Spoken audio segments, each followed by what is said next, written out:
Welcome to Based on a Book, the podcast that acknowledges the universal truth that a single man in possession of a good fortune must be in want of a wife.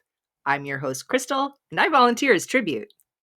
I'm Lindsey, and there are few people whom I really love, and still fewer of whom I think well. I'm Keri, and it is truth universally acknowledged that I'll fall for the mean, dark-haired one every time. Every time. It is December 2025, and this month we're celebrating the 250th birthday of Jane Austen. This episode, we will discuss Pride and Prejudice, one of the most adapted Jane Austen works, and in a departure from our traditional format, we have each watched a different adaptation. Rather than comparing them to the book alone, we will compare them to each other.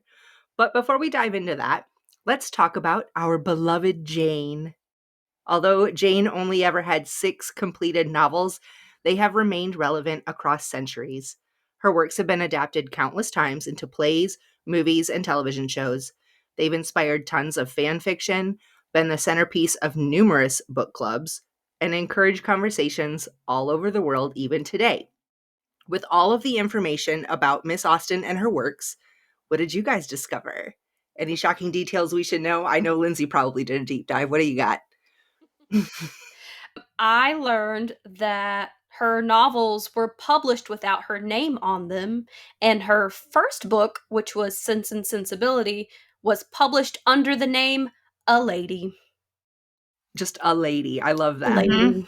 She did that a lot in her book when she was talking about places sometimes, and some people, she would just say like M Shire or S whatever, because she wanted a reader to be able to fill in the blanks of their own life and feel a little bit more immersed in her writing, which at the time maybe that worked. Now I honestly hate it, but whatevs. Carrie, did you find out anything about Jane Austen that you found interesting?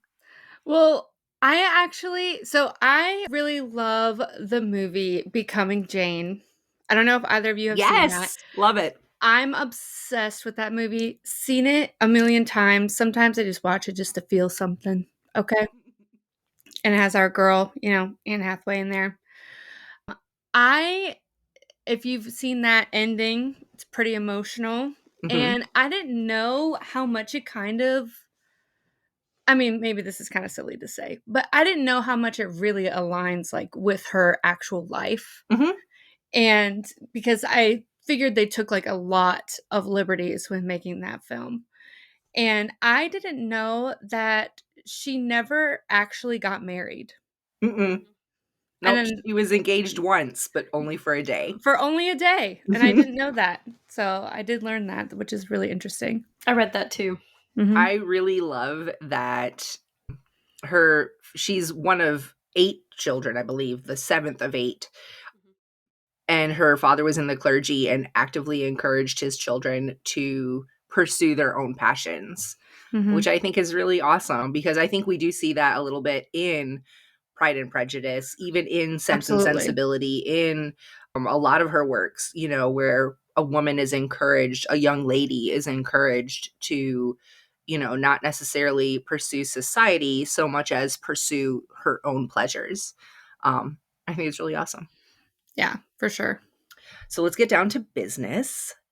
Pride and Prejudice is centered around the somewhat awkward lives of the 5 Bennet sisters and their mother's attempts to marry them off.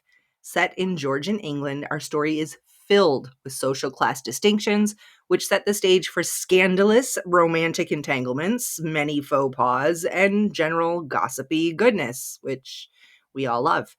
This is a reread for me, but I think this is a first time read for each of you, right? Mm-hmm. So, what did you think of the book? Let's start with Carrie. Ooh. Okay. So yeah, like you said, this is the very first time I've read Pride and Prejudice, but I'm very familiar with this story because I've watched the 2005 adaptation Mhm. hundreds of times. Mhm. I love that adaptation. So I know the story pretty well, but this is my first time reading it, and you both will be shocked. I'm Mhm. giving it 5 cups of tea. Oh, Oh. my heart. I loved this book.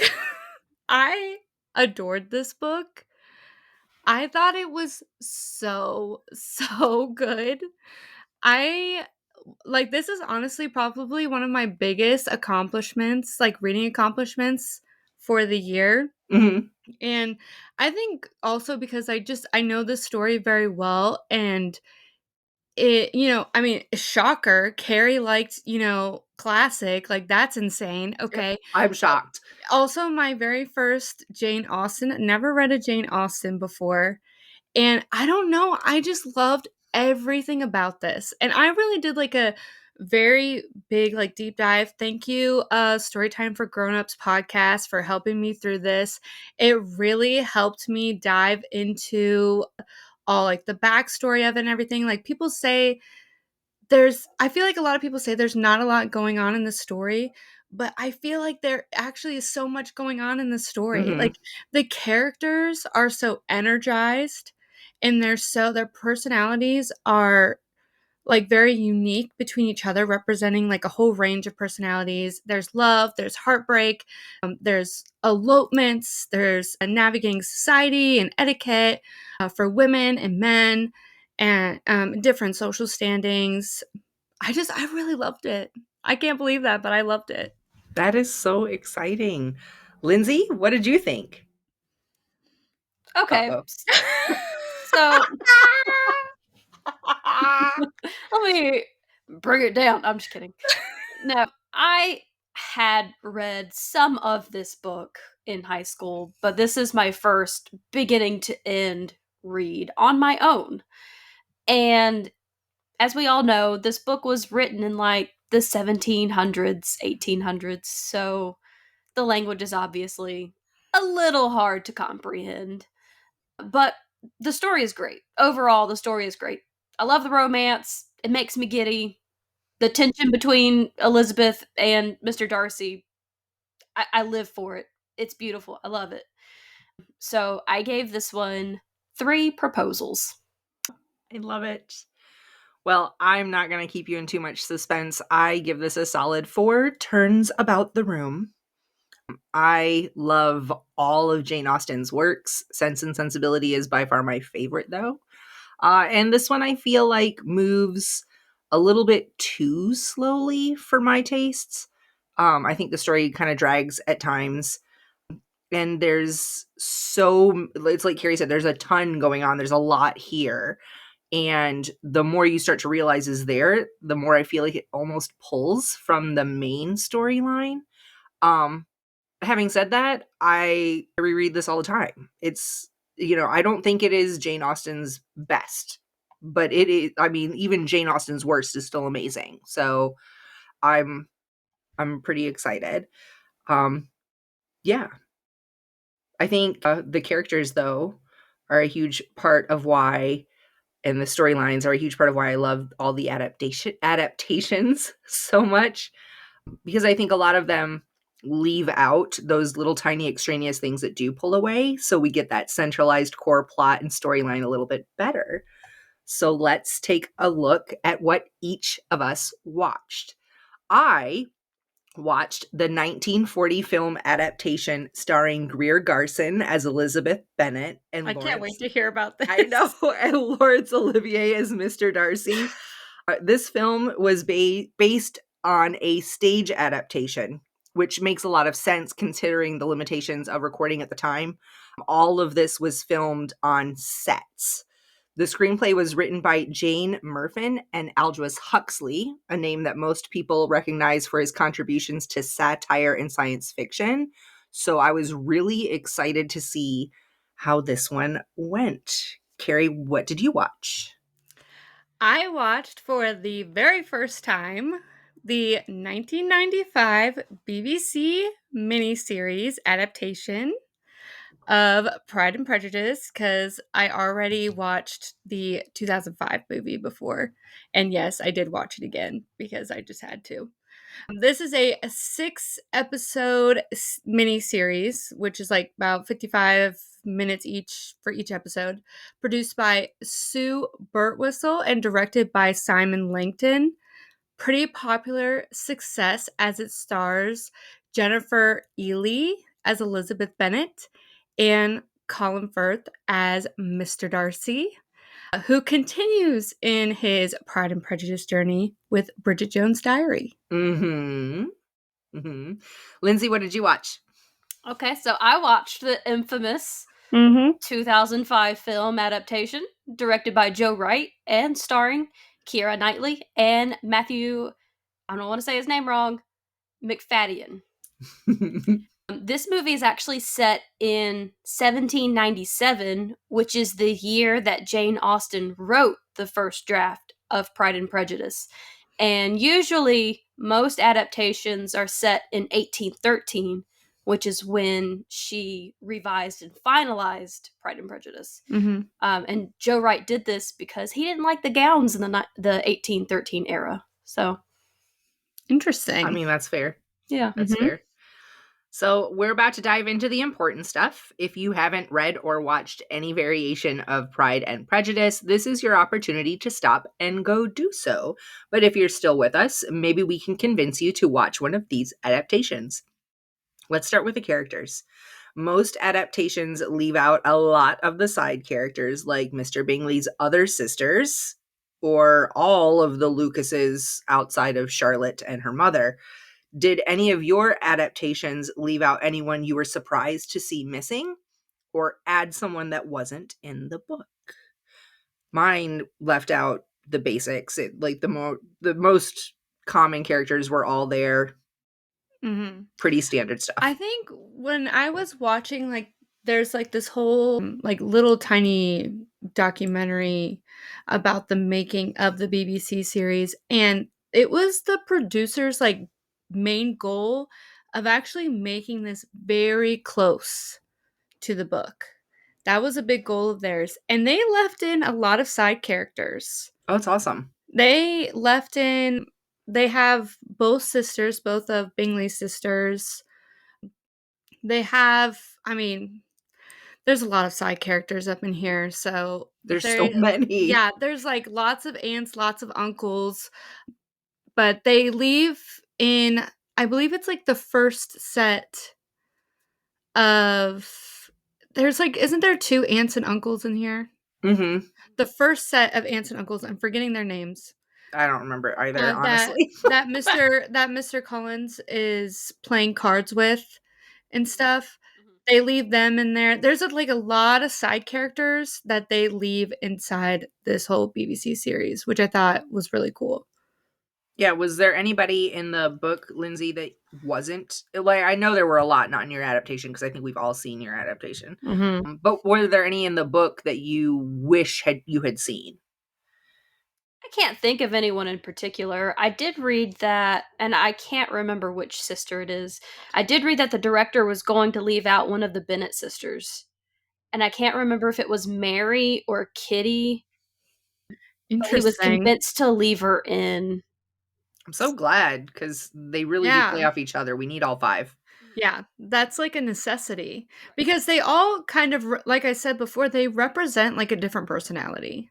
Yeah, each one of them for sure. They all kind of almost need to be in there, because they all kind of like play off of each other. I feel like each one of the characters in the story really is, they have big personalities, right? For like well-developed personalities. We get to know each one as like, and not just the sisters, like even some of the side characters. And we really get to see like, oh, this person is like gossipy, this person is catty, this person gets excited really easy, this person's fickle, this, and you can really kind of tell. In my adaptation, in the 1940s black and white adaptation, let me tell you, Jane and Elizabeth both are like really into fashion. They're, picking out the different colors of their dresses, commenting on everyone else's fashion. And I don't think we see that in the book really at all. I mean, we get the traditional, like, what are you kind of commentary of like what people should be wearing, but not a judgment of what people are wearing. But we do see that in the 1940s adaptation. Were there any characters that their personalities were different in your adaptations than what you read in the book? I feel like they brought the same personality but times it by 100 in Okay. in the uh BBC series. Like the mom, Mrs. Bennet, times 100. Like she is over the top. And I already know, like watching Lindsay's adaptation, that one I already know, like she's just very over top, but like very in like a funny way. Right. She's Though definitely the comic relief. yeah, she's the comic relief, but in the BBC series, she is just on 100. I'm like, how is this lady not having a heart attack? Like, how is she not having like an aneurysm every day? Like, she literally is so stressed out every single day. And like, because that's like her job, that's like her main job. Like, I need to get my kids married and out of here. And you know Mhm. what else I noticed too? Is that the BBC series almost like sticks to, I don't know what the right word is, but like sticks almost to like the decorum of the Right. time, you Mhm. know? Like it's very important to them to stick to that. And like me knowing how Lindsay's adaptation is like comfortable. Like it's like fun and comfortable, and it's like there is like a whimsy, like a whimsical thing about it. Mhm. And my adaptation is, like, much more serious. There's, Yeah, like, a more serious tone where they're taking the time, like, the century that it's set in much more seriously. that's fair. Lindsay, was there anybody in your adaptation that you felt didn't live up to the book or was so off from the book that it confused you at all? I'm not going to say he was off from the book. I'm going to say this was my interpretation, and I'm guessing I just wasn't reading it right. I thought Mr. Bingley in the movie was a little more eccentric than I expected. Okay. He came across as a little more goofy than I thought he was in the book. Mhm. And that could have been me reading it. I could have just misread the tone. I don't know. But that's not what I was expecting. He kinda has, like, that energy in the BBC series as well. What about yours, Crystal? How is Bingley in that one? Honestly, like the Mr. Bingley and Jane storyline in my movie was there, but also downplayed a lot. Mm. My adaptation hardcore focused on Elizabeth and Mr. Darcy. So Yeah. Mr. Bingley, I don't want to say that I got a very good read at all on his character because he really wasn't there that much. Mhm. But who was there and who was significantly changed was Mr. Collins, who in my adaptation was not in the clergy, was a librarian, because at the time the studio didn't want to get into anything overly religious because he's such a, not necessarily a goofy, but I don't know, he kind of rubs you wrong, and they didn't want any sort of religious conversation about how like no man in the clergy would ever act like that. So Mm. they turned him into a librarian instead. Yeah, he kinda has, like, almost like a pretentious type Yeah, energy to pretentious, that's him. what it is. Yeah, Yeah. And definitely interesting. socially awkward. Like that Oh, yeah. man, Mhm. I who I really want to talk about though, because as many times as I read this book and as many different adaptations as I've seen, I feel like Miss Bingley, Mr. Bingley's sister, who is there through the majority of the book to either discourage Mr. Bingley from meeting up with Jane, or to discourage Elizabeth from talking to Mr. Darcy. She is super, super catty in the book. Mhm. I feel like we get a little bit of catty in a lot of adaptations, but when I tell you in the 1940s adaptation, she was a straight bitch. Like, and they even costumed her like the evil villain character, like constantly like severe hair and looking Mhm. down her nose and standing tall and proud, and her outfits were severely cut compared to everyone else. Like it was Mhm. very, she was just mean. She didn't hardly ever smile unless she had to, and then when she did have to, you could tell like I okay, like okay, Miss Bingley, we get it. Yeah. We don't like the Bennets. Move on. You know what's funny? For Miss Bingley for the BBC one, it's Anna Chancellor, Mhm. who's also in Hitchhiker's Guide to the Galaxy,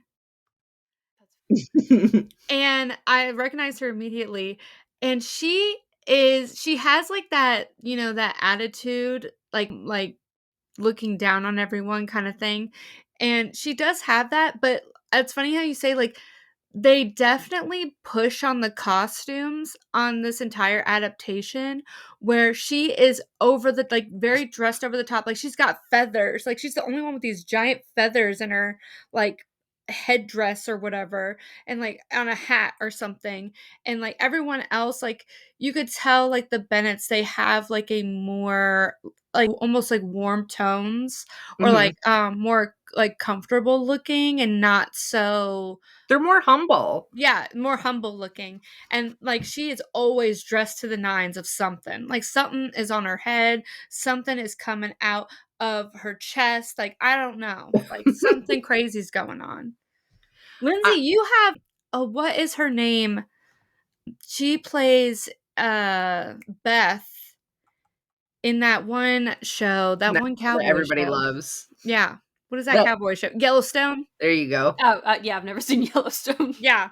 She plays Kelly Riley, I think her name is. Okay, okay. Mhm. Yeah.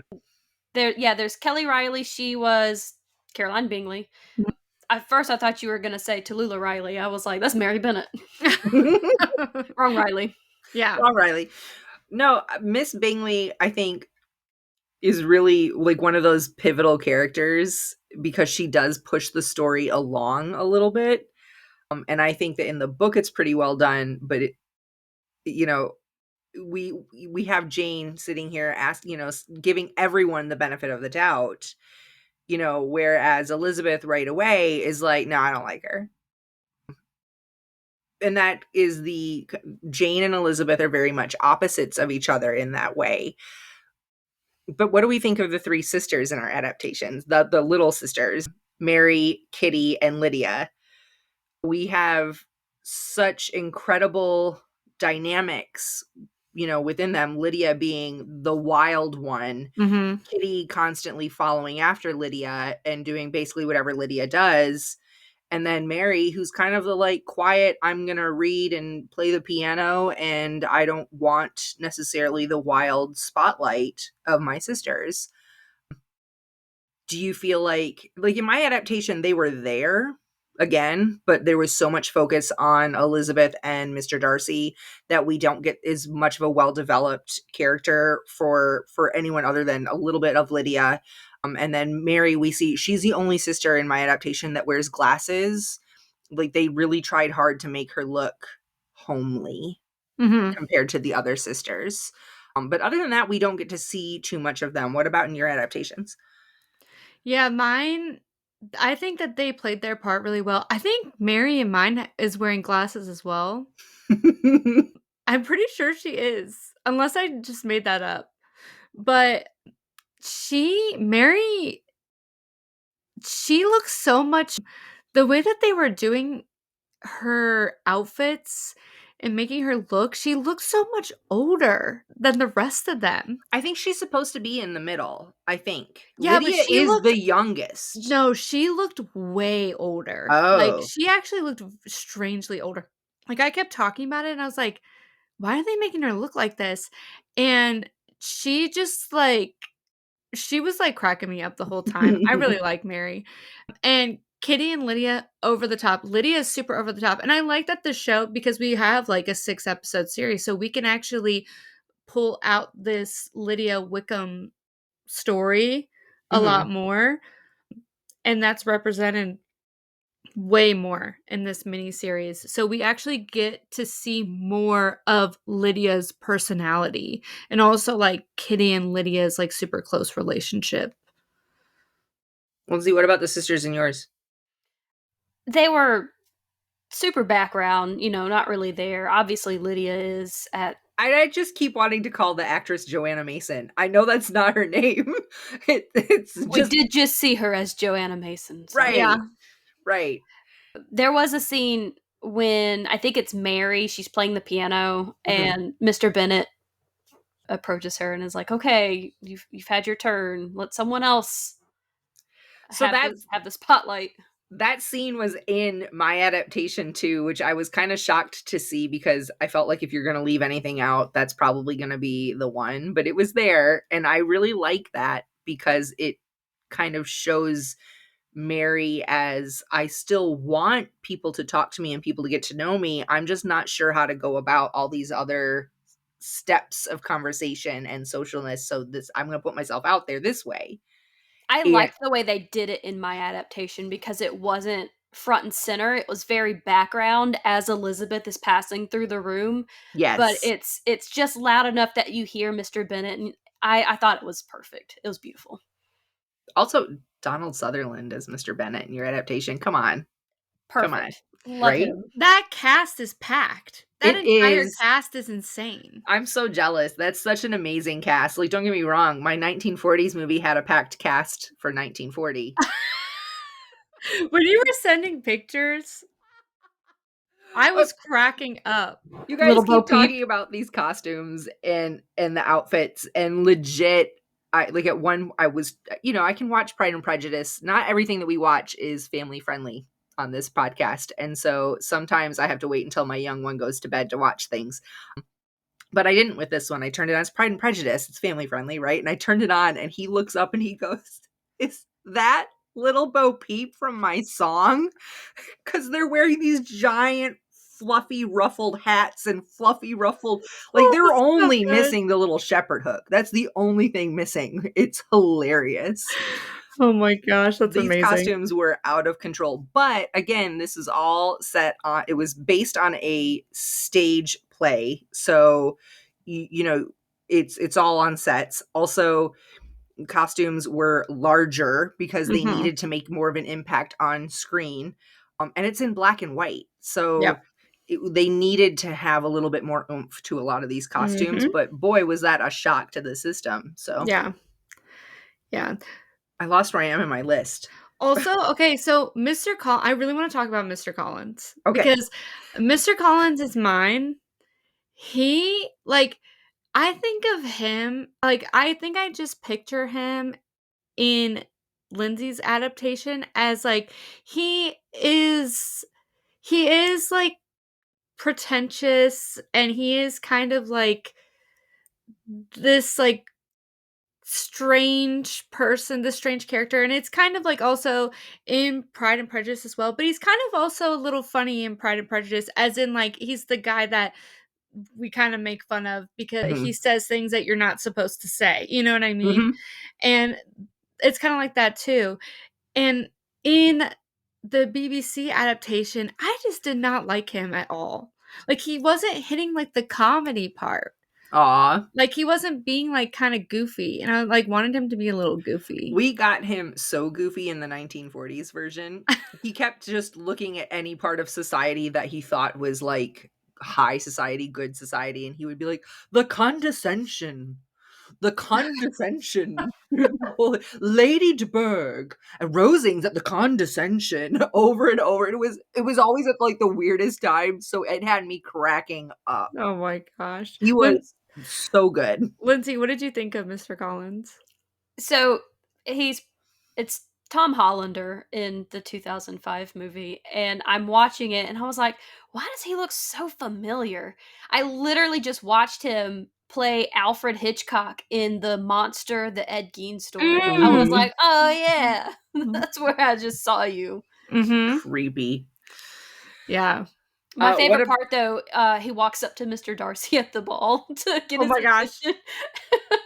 And the height difference, him just trying to get his attention, Mr. Darcy, Yeah. and he just like swings around, almost takes him out. That's good. That's one of my favorite scenes because everybody's like, don't do it, don't do it. And he does it anyways. So friggin' funny. And it's also like in the book, something I really like about at least I don't know about the adaptation you did, Crystal, but I do know of Lindsay and I's a lot of like exact lines Yes. and like scenes like to the T. Yep.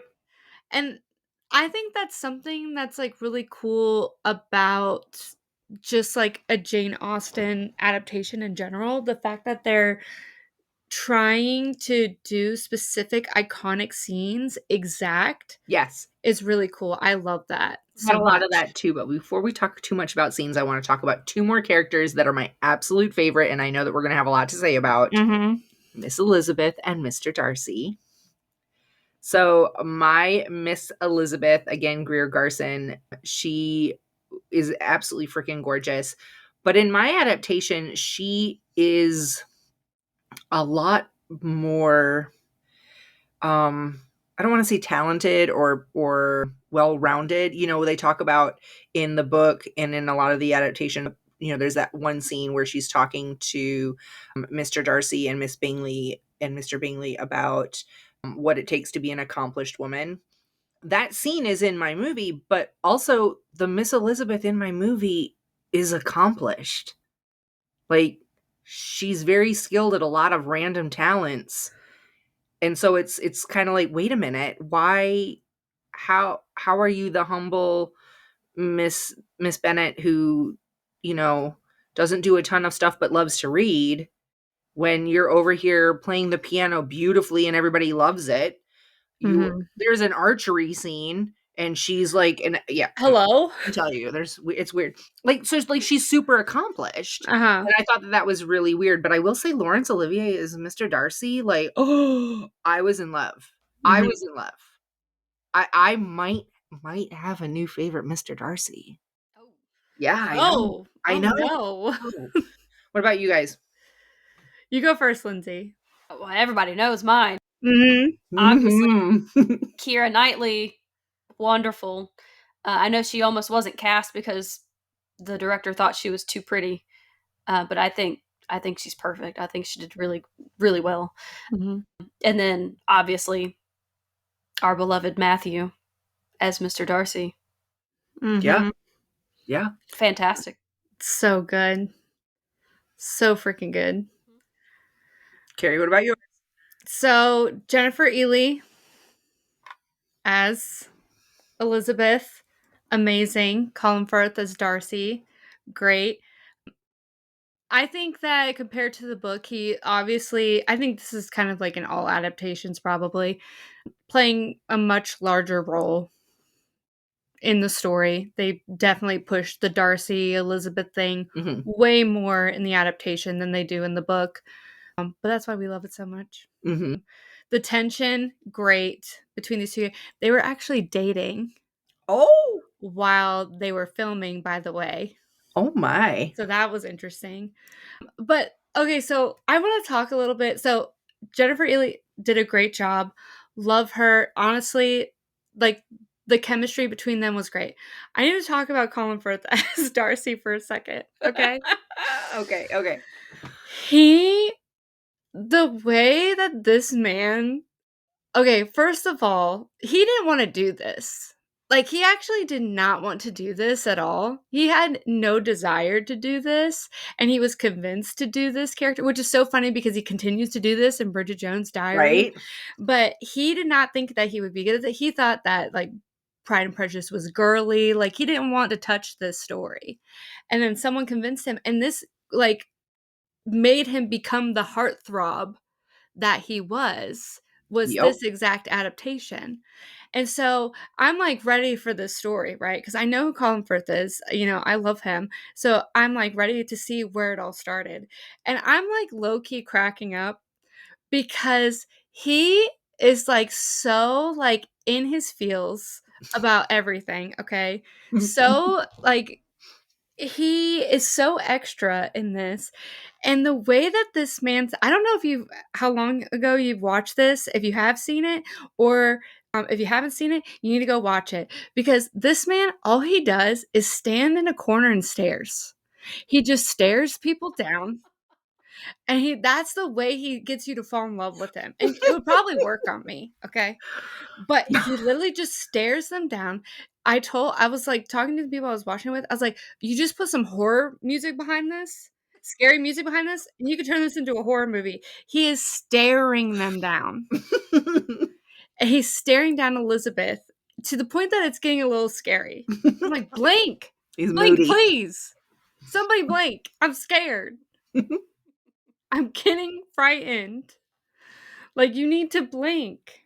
And there's like, I think he was trying to do like a lot of face acting or something where like you're trying to show like your emotions on your face, where it would gradually throughout the series get more like you would see his feelings. Like at first he's like, I'm not showing any emotion, but like he's just like staring you down.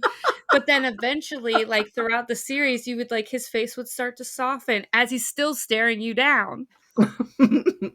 I'm like, all right, wrap it up. I'm scared. I'm scared now. I might have to go watch this. Yeah, you need to. I'm telling you, someone needs to edit just with some scary music in the background, and it's like your next horror film, okay? So I want to talk about some of these staring scenes. And well, I want to talk about a lot of scenes. So the majority, I think, of adaptations lean into a lot of the key scenes. But I want to start with anything that might have been added to your adaptation that wasn't in the book, because I got a couple just out of left field Your ones. archery scene. I mean, honestly, I want to start with you guys. You got anything added to yours that wasn't in the book? Well, when it first starts, when we first start, we're immediately with the Bennets. Mhm. But actually, in the adaptation, we kind of start a little interesting where we're actually introduced to Bingley and Darcy first. Oh, So, like, right off the bat, Bingley and Darcy are like riding in a field and they see Netherfield in the distance. And Bingley's like, I think I'm going to, like rent this place. And Darcy's like, okay. And he's like, well, everyone's manners in the area are savage or something like that. And like kind of like setting this scene up and all these things. And I'm like, okay, that's interesting. It was a little different. But I was like, we're hear about them like moving in later. right. But he's like, we're kind of introduced like Darcy's being like an ass, and Bingley's like the nice guy being like so excited that he's here, kind of thing. He's a golden retriever. Yeah, That's what it is. Bingley's a golden retriever. yeah, that's I exactly love what it him. is. But like we're supposed to see immediately that like Darcy's like got an attitude, and Bingley's like, I'm just happy to be here. Lindsay, anything in yours that wasn't in the book? I think yours is fairly faithful, isn't it? Yeah, I mean, this isn't necessarily something that wasn't in the book, but at the beginning of the movie, Elizabeth is shown reading a book. It's titled First Impressions, and this was Jane Austen's original title of Pride and Prejudice before she altered it. And then the text is visible on the page if you pause the movie, and it's the last chapter of Pride and Prejudice with the names changed. Aw, I didn't That's know really that. cool. That's cool. I thought that was interesting. Much like Keri's, my adaptation opens a little differently. Mine opens with Jane and Elizabeth and their mother at the store looking at some different fabrics because they're going to have some new gowns made. And someone comes in saying, did you hear that Netherfield was let? And so they begin discussing like to who and what do you find out? And they keep sending the guy from the shop out to find out more information and come back and bring it to them. And then the Lucases come in, Mrs. Lucas and Charlotte Lucas. And Mrs. Bennet is like trying not to let Mrs. Charlotte know too much because she knows if they get home first, then her husband will get to call on Mr. Bingley first. And so then they all kind of leave the shop as quickly as possible and they get in their carriages and there's like a carriage race. home. They're Wow. racing each other to get home first, to send their husbands over to meet Mr. Bingley first so that they can get the first invitation over to Netherfield. It's like an action story. It's wild. And then after, like, kind of halfway through, after like the dance, and everybody meets everybody else or whatever, instead of having a ball at Netherfield, there's a garden party, and there's all kinds of activities. You know, they have like a tetherball set up, and they have a little badminton thing happening, and there's some, I don't know, goats or something out in the yard. It's very like cutesy, you know, garden party happening. And Miss Bingley is, of course, standing on the terrace looking out, talking about these country peasants, country folk can be entertained by such small things, and being very, you know, judgmental. And of course, Mr. Darcy is like, yep, sure can. You know, these poor folk, they suck, or whatever it is.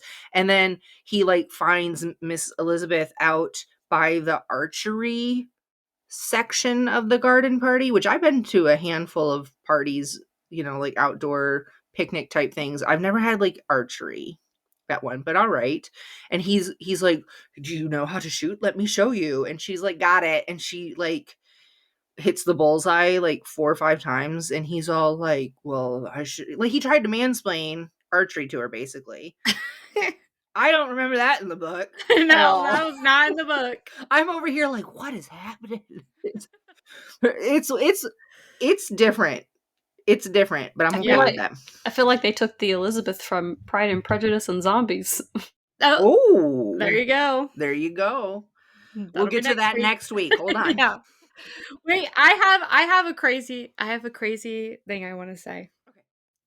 So I have an added scene, the very famous scene of my adaptation, which is it's not really a lake. It's like a pond, but people like to call it the lake scene, right? Mm-hmm. Colin Firth coming out of the lake, diving into the lake, his little wet shirt moment. Okay, this is a very iconic scene. Okay? Yeah, it is. Even Okay. I know that one. I haven't seen it. Yeah, this is when Darcy goes back to Pemberley having no idea Elizabeth is there. Okay, side note, how strange is it that like when you go by like someone's like estate or whatever, they're like, you want to have a tour of this house? They may or may not be here, and like you can go hang out here and like look at all their crap. And all, can you imagine if we like did that now? Like, you want to I go know, tour right? this house right here? Like, just walk around without permission? I think when you have an estate, that's pretty normal. That's But insane to me. I don't have an estate. Yeah, So. that's crazy. So going back to Pemberley, and he takes a dip in the lake, right? And we have him walking like kind of wet and like runs into Elizabeth, right? And that whole scene, he actually doesn't even jump into the lake like Colin Firth doesn't jump in. A stuntman actually jumps into the lake because they were afraid that he was gonna like catch a disease or something from this lake. So he jumps in, and then whenever the part it cuts to, Sacrificial stuntman. yeah, sacrificial stuntman goes, I'm not kidding. He jumps into the lake, and so there's a part that it's like filming underwater, and that is him underwater, but it's like him inside of a tank somewhere swimming underwater. So everyone assumed that he, like in their memory, thought he walked out of the lake. Like they had a moment of him like jumping out of the lake where he had like a wet shirt attached to him and everything. There's even like a statue somewhere in London of like Darcy coming out of a lake with a wet white shirt. A lot of like different movies, like Bridgerton season 2, Anthony's coming out of the water with a white wet shirt to him, kind of like trying to do the same thing. That never happened in the show. That is actually a Mandela effect. Everyone thought that happened, and it never happened. It never happened. You're good. Oh, He never comes out of the lake. There's never a scene of him like coming out of the lake with a shirt like wet attached to him. It's him swimming underwater, and immediately it cuts to him walking back to the estate, and his shirt is like barely wet, runs into Elizabeth. That never happens, and people assume that happens. There's like a statue representing it, and it never happened. I'm shook because I remember it. Yeah, no, it never happened. And you know what? they actually, like, Colin Firth talks about it and how everyone thinks that he did that, and he never did it. And they wanted him to be naked in the scene or, like, have no shirt on, and BBC was like, "No, no, no, no, you can't be doing all that. No, that's too much." And Yeah, people thought that that scene was cut out, but, like, and that BBC, like, they thought that they cut it out and it used to be there because it was, like, too much. It just never existed. that's wild, crazy facts on based on a book podcast. Yeah. It's like, I whenever my mom was talking about it, she's like, "I can't wait for you to see this scene." And I was like, "What? What scene?" It wasn't there. It's Nope, gone. didn't exist. Were there any scenes in either of your adaptations that you thought were just perfectly well done as like as compared to the book that just really hit you just right? Yes. Okay, Lindsay, go. Less exciting pond scene in my adaptation, but when Elizabeth is at the lake after she just rejected Mr. Collins' proposal Hmm. and she's speaking with her parents, a flock of geese fly off the pond, and apparently this beautiful scene was completely unplanned, and it happened because the director yelled action and scared the geese and they flew off. Oh, I love wow. that. I love that. That whole entire movie is stunning. It It really is, is. like, one of the most beautiful movies. I purposely didn't watch it for this show because I was afraid that if I watched it, I wouldn't remember my 1940s movie to talk You're about, like, and I would just talk about gone. Lindsay's adaptation the whole Yeah, time. So it's yeah. that good.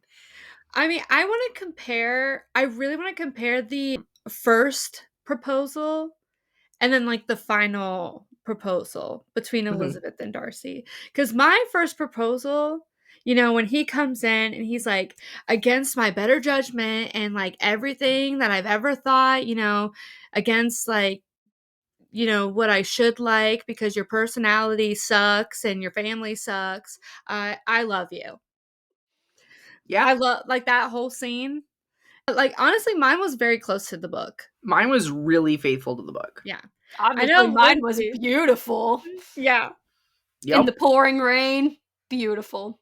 Yeah. Matthew Yours was McFadden, wonderful. our beloved Matthew. That that scene in that movie, Yeah. oh my gosh. Yeah. So freaking good. It's in my adaptation, it is in the library. It's or in the Mhm. study or whatever at the Collins house. But it's pretty faithful what he says and how Mhm. she reacts. Yeah, that's how mine is too. Yeah. And then I really like Lindsay and yours when he gives her the letter I was just thinking about the describing same. everything. Mhm. So good in the movie adaptation. Mhm. In my adaptation, they kind of, like, don't really go over the contents of that letter, like, they kind of, like, touch on it, but then it kinda skips that she's like, "Yeah, I read that letter." Mhm. And in the book, she kinda doesn't believe it at first. Yeah. Like, she kinda goes through, like, trying to Of determine course whether he she would say believes it. that. Of course Yeah. he would say that. Of She course has to, he like, read it several times to try to believe it. yeah. In my adaptation it's pretty I don't know, like she reads it, she's just kind of instantly upset by it, but then we find out about Lydia and Wickham and so the letter kind of takes a back seat to how like basically Mr. Darcy wins her back over by helping out Lydia. Like Mhm. there really isn't that longing or that questioning herself or anything like that that we get in the book. She gets the letter. She's like, "Oh crap! I was really rude to a guy who's not really as bad as I thought." Oh, and Mhm. also he's helping my sister like pretty Yeah. fast. Yeah, how much of Lydia and Wickham's story is in Crystal, your adaptation? Just enough, but not enough. In my adaptation, they play more towards the Wickham being interested in Elizabeth more than they do in the 2005 adaptation. They really play up that like Elizabeth was interested in Wickham, like a lot more in my adaptation. But then he kind of disappears for a little bit, and then suddenly he's with Lydia. Mhm. Kind of like the book. Yeah. Um, yeah. Lindsay, what about you? I do want to say the scene where Elizabeth receives the letter about Lydia, and they're in the room with the aunt and the uncle and Mr. Darcy, and she's just circling. I loved that scene. That's my favorite. And I want to say that was Keira Knightley's idea to have Elizabeth act that way. Mhm. That scene was amazing. It's so good. So good. And he's like getting up, and then he sits down, and then she Yep. comes back and he gets up. Oh, so good. In my adaptation, like Darcy comes in and she's like freaking out. It like honestly is very close to the book. Like my adaptation is very close because they got a lot more time. Right. They get a lot more time. Oh, it drags out that Lydia and Wickham story, like does a lot with that Lydia and Wickham story. Honestly, I was like, there's a lot of Wickham in here. And I don't want to see this guy because I don't like this guy. He's a Right. freak. He's a freak and he's obsessed with this 15-year-old. I don't like him. Okay? I don't want anything to do with him. Hate him. Yeah, don't like him. And it's too much of him. And whenever Darcy comes in and finds out about this, he plays this so well where he is like finds out about this entire situation with Wickham and Lydia, and she is about to go to dinner with him and his sister, and he's like, yeah, we're gonna have to cancel this because your reputation is your currency.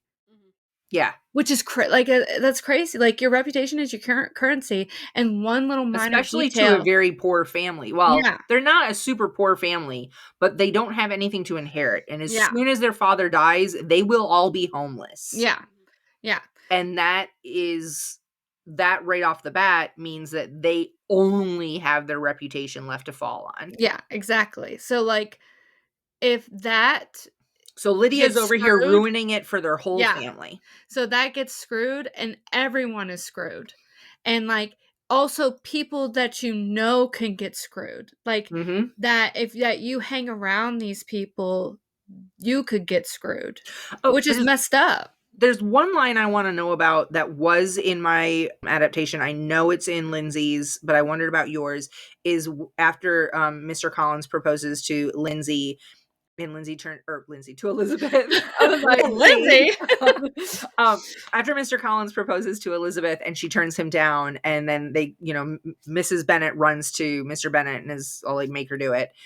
And Mr. Bennet says, from this day forward, you'll be estranged from one of your parents because your mother will never speak to you if you don't marry him, and I will never speak to you if you do. Mm-hmm. Was that in your adaptation, Keri? Absolutely. I love that. That's one of my favorite lines because I have a dad that's very much like, I'm going to make sure you follow your heart. My mother would never force me to do that, but my dad would very much just say something kind of sarcastic like that, and I love it. So I'm glad that was in yours too. Yeah. There's a lot of like exact lines that are in there, and they keep a lot of like iconic lines in there, and it's really good. My end is a little different. Everybody ends up together that was gonna end up together, but after what's her face, Lady Catherine de Bourgh, comes running to the Bennet's house and basically like yells at Elizabeth, like, "Are you gonna marry my nephew or not? Tell me for sure. Are you engaged to him, or has there been a proposal? And can you promise me you'll never be whatever?" And then she leaves. In my movie, when she leaves, Mr. Darcy is in the carriage waiting for her, and he says, "What did she say?"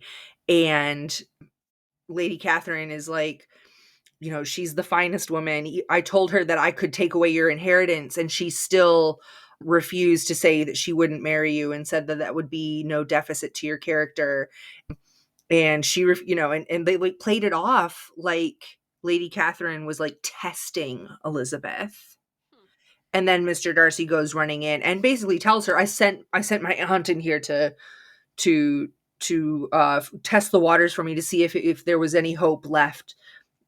And then he proposes to her. Oh, ew. Yeah. I'm like, If a man said that to me, let his aunt come in here and treat me like that. But she's all like, "Oh, you silly man." Like, Oh my gosh. it's very weird. It's very weird. It's very 1940s. Yeah. Mine ends with like she kind of confronts Darcy of being like, she's like, thank you for everything that you've done for like my family with Lydia and Wickham. Like, I found out all about that. And then, you know, her sister and Bingley get married and or get engaged. And so then she says that still wants to be, she wants to be with Darcy. So then they get engaged. And then we have a double wedding at Oh, the end of mine lovely. with them. And that's how it kind of wraps up. I think it's interesting in the book. We have like this moment where, you know, it's kind of like wrapping up and they're kind of having like almost like this like little epilogue Mhm. moment kind of thing. And I think at the end, I'm pretty sure like Lydia like writes to her, like kind of like asking for Yep. help or like for money or Yep. And something. Elizabeth says that although she doesn't ever like specifically send regular amounts, she occasionally sends, Mhm. some pocket money or whatever. Yeah, I'm like, that's because he be getting you into some trouble. Okay. Mhm. You say what? Mhm. Okay, I want to talk about Lindsay's ending. Obviously, beautiful ending. Mr. and Mrs. Darcy at Pemberley. Yeah. So beautiful. Mm-hmm. Don't you love whenever he's like walking towards her? Oh my gosh. I read that Matthew McFadden couldn't see very well, and as I he's read that walking too. through the fog, the director had to have a red flag and like was waving it above the camera so he knew which direction to walk Oh my in. god. So funny. That's how I'm so freaking blind without my glasses. Like, Oh yeah. yeah. I won't be able Like to see somebody out anything. there like airplane batons, He also asked all of the female actresses in the movie if that scene, the length of it was okay. Should it be shorter? Should it be longer? And they all agreed that it was the perfect length. So So perfect. It's so Literally perfect. so freaking good. So I I know. can't. I know. So what are our final verdicts, you guys? Now listen. You cannot pick the 2005 movie Carrie, and neither can I. That's Lindsay's. So, book or the adaptation you watched. That's not someone else's adaptation. What you watched. Carrie, what do you think? I'm gonna have to go with the adaptation Oh, for okay. sure. Yeah. Even though, like, you know, A I think 5-star book. That must be like a 5-star adaptation. yeah, That's I thought it exciting. was I mean, it is very, very close to the book. They do very well of trying to match it along with the book. I think the reason why I like the adaptation a little more is because we get more of Elizabeth and Darcy. You know, we don't get them as much. They're not like they are the focus, but not the main focus of the Right. story of the book. Yeah. And the fact I feel like they are the main focus of the adaptation is why I love it so much. Okay. Lindsay, what about you? you know I'm going the movie. Duh. Obviously. Okay. Okay. I'm going book. Um, but I'm gonna say it's worth watching the 1940s adaptation just for comedy alone.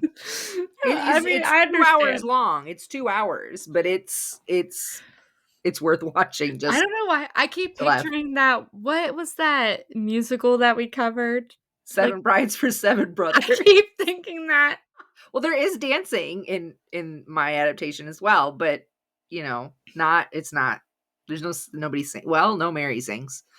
Crap, I don't know. Maybe it is a musical, but I think this was our first black and white that we've done, and it was interesting because they talk about the colors of the dresses. They're like, "Who's the one in the blue dress?" And I'm like, "I I don't don't know. know. It's black and white." Yeah, I don't know. Could have fooled me. I was gonna say it was the birds in black and white, but I think that we did watch it in color. Yeah, it Yeah, was in color. yeah. Mm-hmm. Well, that brings us to the question of the episode. Each of the characters in this story is definitely a character. We all took tests to find out which character we are. So tell us what the test said you were But then tell me who you think you most identify with. Let's start with Lindsey. Oh, jeez. Oh, jeez. So I think I got the character that I deserved, but not the character I wanted. Oh, that's fair. So I got Jane. Aw. We love Jane. There's nothing wrong with Jane. I just don't think I'm as nice as Jane. Fair. She's very nice. Yeah, Overly nice. She's way too nice. So I think I'm like a cross between Jane and Elizabeth. Okay. Maybe a little of Mary. I don't know. Okay. Keri, who'd you get? I got Jane. Oh, okay. I got Jane. I think I know why. Well, like, I'm not nice. I'm so not nice. I'm also very, like, everyone that knows me knows I'm also very negative. So I find that very interesting. I think she has a lot of toxic positivity in her. Yes, very much. And I'm the opposite of toxic positivity. So I think that's kind of crazy. I can But vouch for that. yeah, I think, yeah. I think that it could be like the big sister energy, and also I have a lot of it is what it is energy. Mm-hmm. And I think that's kind of Jane. I'm very much it is what it is. And I That's think fair. that's Jane. But I 100% identify with Mary. Aww. I'm I can totally see that. Mary. She's our bookworm. She's our stay at home and read girl. Yeah. I love And it. I'm just like, you guys, like, can you like listen to me do my hobbies? Like, can you not watch me do this real quick, please? Right. Can you watch me play the piano 800 times or what? That's me. That's fair. I got Elizabeth, which I'm definitely shocked by. There you Because go. there were definitely times in my life where I was a Lydia. And I'm okay with that. Having said that, I actually currently in my life most identify with Mr. and Mrs. Bennet to a certain degree. Mostly Mr. Bennet, though. I want to sit in my library and read my books and occasionally look out at the fools in my family, which my family is amazing. They're not really fools, but be entertained by social drama on social media or whatever. Like, but I want to read my book and I don't want you to involve me in any of your stuff. If you want to do it, go do it. I will watch and you can tell me about it later. I may or may not actually be listening. Yep. There you go. Yeah. Well, I guys, like it. I think that wraps up this week's episode, but we are not done with Pride and Prejudice yet. Join us next week when we add zombies to the mix. That's right. Lindsay's going to guide us through Pride and Prejudice and zombies. I, for one, am very excited about it. Until then, join us on our socials for some great Jane Austen conversations. And if there is a book adaptation you'd like us to cover, Austen or otherwise, head over to the link in our bio to submit it. Next season, we will dedicate an entire month to listener submissions and we might pick yours. But for now, please know that you have bewitched me, body and soul. And I love you. And wish from this day forth for you to join us on the next chapter of Based on a Book. Bye! Bye.